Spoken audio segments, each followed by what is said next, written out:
জেলির মতো আমের চাটনি বানাতে হলে পৃথিবীর মধ্যে মনে হয় সবথেকে সহজ আমের চাটনি এটি। মাত্র 5 মিনিট সময় লেগেছে এই জেলি আমের চাটনিটি বানাতে।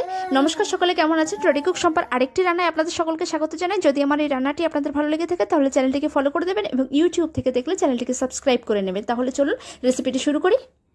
সবার প্রথমে আমি এখানে একটি আম কেটে নিয়েছি। আমটি আমি ঠিক এইভাবে স্লাইস করে কেটে নিয়েছি। এইবার গ্যাসের উপর কড়াই চাপিয়ে দিয়ে সামান্য পরিমাণে একটু তেল দিয়ে দিয়েছি। তেলটি গরম হয়ে এলে এইবার এর মধ্যে আমি তেজপাতা ফোড়ন দিয়ে দেব।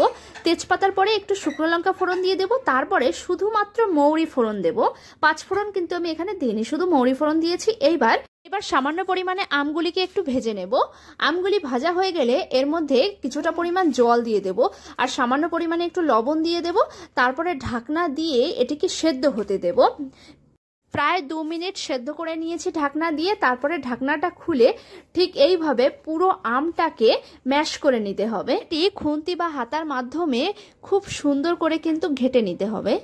এইবার অল্প অল্প করে জল দিতে থাকবো আর এইভাবে চাটনির সাথে জলটিকে মেলাতে থাকবো। একবারে কিন্তু সব জল দিয়ে দেওয়া যাবে না, তাহলে কি হবে, চাটনিটা দলা পেকে যায় এবং জলের সাথে ঠিকভাবে মেশে না, তার ফলে খেতেও ভালো লাগে না।